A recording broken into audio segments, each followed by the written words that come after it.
Hello friends, સ્વાગત છે તમારું મારી ચેનલમાં। તો આજે આપણે એક એવો સરસ નાસ્તો બનાવશું કે તમે આ નાસ્તો ક્યારેય નહીં બનાવ્યો હોય। ખાવામાં ખૂબ ટેસ્ટી છે અને બનાવવામાં પણ 15 થી 20 મિનિટમાં બનીને તૈયાર થઈ જાય છે। આ નાસ્તો ખૂબ જ સરસ છે। તો આની અંદર આપણે રવો અને પૌવા લેવાના છે અને સાથે આપણે એકદમ સરસ મજાની એવી ચટણી તૈયાર કરીશું। તો આ ચટણી સાથે નાસ્તો ખૂબ સરસ લાગે છે, ખૂબ ટેસ્ટી લાગે છે અને બનાવવો પણ ખૂબ ઇઝી છે। તો ચાલો પહેલાં તો પૌવા લઈ લઈએ। એક બાઉલ લઈ લીધું છે। તો અત્યારે તેની અંદર હું 1 કપ જેટલા પૌવા લઉં છું। ચોખાના પૌવા છે, એ એકદમ પાતળા પૌવા છે। જો તમારી પાસે જાડા પૌવા હોય તો જાડા પૌવા પણ લઈ શકો, તો તેને પલાળવામાં થોડોક ઝાઝો સમય લાગે। હવે આ 1-2 કપ આપણે પૌવા લીધા છે। હવે એને થોડું થોડું પાણી કરી અને આવો જારો લીધો છે તેની અંદર પૌવા છે થોડું થોડું પાણી કરી અને ઉમેરશું એટલે પૌવા એકદમ સરસ મજાના ધોવાઈ જશે અને સાથે સોફ્ટ પણ થઈ જશે। જો તમારે જાડા પૌવા હોય તો આને 4 થી 5 પાણીએ ધોવાના, એટલે એકદમ સરસ મજાના પલળી જશે અને સોફ્ટ પણ થઈ જશે। તો પૌવા પલળી ગયા છે, ધોવાઈ ગયા છે, આપણે એક બાઉલમાં લઈ લઈ। હવે આને 5-10 મિનિટ જેવું રહેવા દે એટલે પાણી જે છે એ એકચોપ કરી લેશે અને પૌવા ફૂલી જશે। બીજું બાઉલ લીધું છે અત્યારે, તો તેની અંદર 1 કપ હું રવો લઉં છું અને 1 કપ જેટલું દહીં લઉં છું। દહીં તમારે ખાટું જ લેવાનું છે અને જો જાડું દહીં હોય તો એ રીતે એડજસ્ટ કરવાનું, પાણીની જરૂર પડે તો ઉમેરવાનું। અત્યારે પાતળું દહીં છે એટલે પાણીની જરૂર પણ નહીં પડે। હવે આની અંદર આપણે એકદમ સરસ મજાનું મિક્સ કરી દેવાનું છે। આવી રીતે મિક્સ કરી દેવો એટલે સરસ મજાનું મિક્સ થઈ જશે અને આને 10 મિનિટથી 15 મિનિટ જેવો રેસ્ટ આપવાનો છે, એટલે કે આપણે પૌવા રવો છે એ પણ ફૂલી જશે।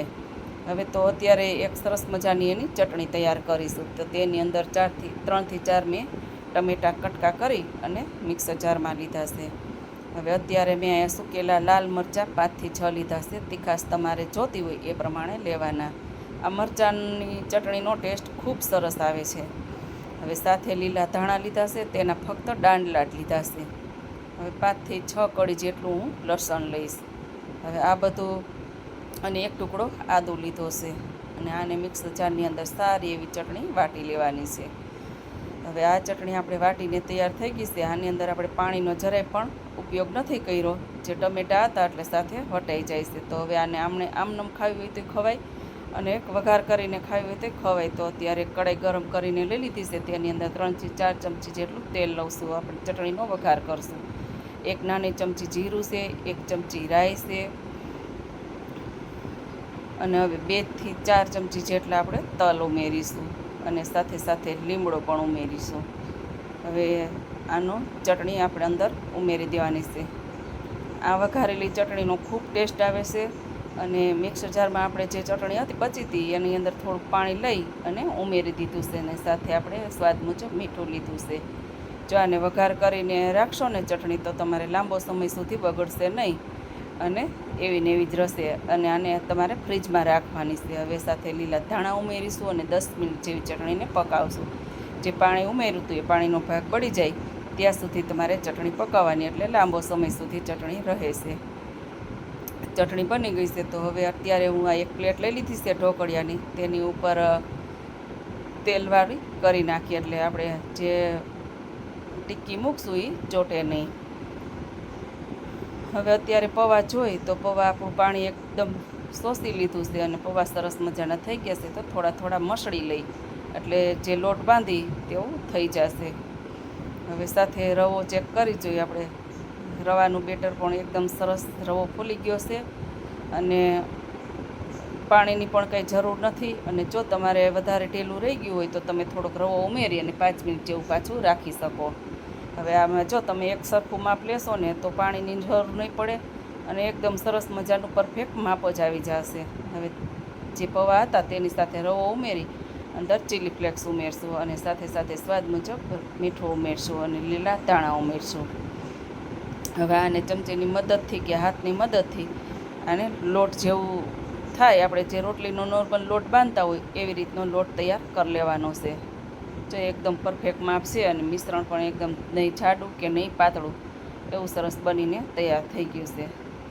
તો હવે આપણે હથેળીમાં તેલ લઈ અને આને ગોળ ગોળ સરસ મજાની લુવા લઈ અને ટિક્કી જેવો શેપ આપી દઈ.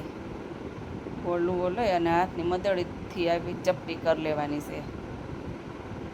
જો ટિક્કી જેવો સરસ શેપ થઈ જવો જોઈએ.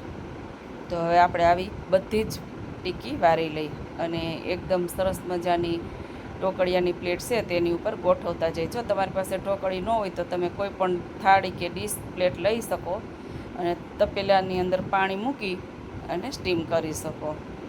તો અત્યારે બધી જ ટિક્કી આપણી બનીને તૈયાર થઈ ગઈ છે. તો હવે ગરમ થઈ ગયેલું પાણી છે આપણે ઢોકળિયાની અંદર પહેલેથી જ મૂકી દીધું હતું. તો આને 15થી 20 મિનિટ જેવું સ્ટીમ થવા દઈ. ચેક કરી જોઈ તો આપણે ટિક્કી બધી સરસ મજાનો નાસ્તો ચેક કર્યો છે તો પરફેક્ટ બફાઈ ગઈ છે. જો એકદમ સરસ મજાનો લુક આવી ગયો છે અને એકદમ અંદરથી પોચી પણ થઈ છે.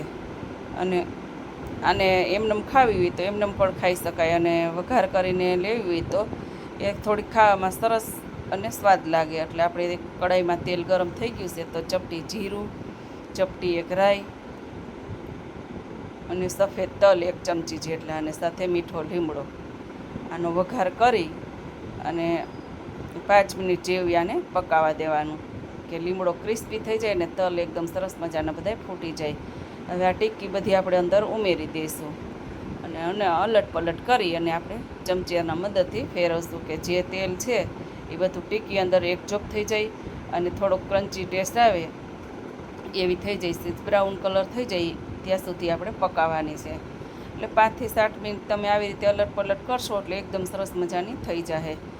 અને જો તમને ફાવતું હોય તો તમે ટોપરાનો ભૂકો પણ એડ કરી શકો. જો સૂકેલા ટોપરાનો ભૂકો ન હોય તો લીલા ટોપરાનો ખમણ પણ તમે ઉમેરી શકો. અને જો ન ભાવતું હોય તો સ્કીમ પણ કરી શકાય. અત્યારે મેં ઉપર ઉમેર્યું છે. આનો ટેસ્ટ ખૂબ સરસ આવે છે અને ખાવામાં પણ બાળકોને ખૂબ મજા આવે છે. અને આને જો તમારે સવારે ખાવી હોય ને સમય તમારી પાસે ન હોય તો સાંજે બનાવી લ્યો અને સવારે એને આવી રીતે વઘાર કરી દો એટલે ગરમ પણ થઈ જાય અને વઘાર થઈ જાય એટલે તમારે જેવી ફ્રેશ બનાવેલી હોય ને એવી જ બનીને તૈયાર થઈ જાય છે. ચા ટિક્કી ખૂબ સરસ દેખાવમાં છે અને ખાવામાં ખૂબ ટેસ્ટી છે. અને આની અંદર રવો અને પૌવાનો જ આપણે યુઝ કર્યો છે. જો તમે ચેનલમાં નવા હોય તો લાઇક શેર સબસ્ક્રાઈબ કરી દેજો. પાસે આપેલું બેલ આઇકન જરૂરથી દબાવજો જેથી કરીને અવનવી રેસીપીની નોટિફિકેશન તમને પહેલાં મળે. અને આ નાસ્તો તમારે આ ચટણી સાથે ખૂબ ખાવામાં ટેસ્ટી લાગે છે. જય શ્રી કૃષ્ણ.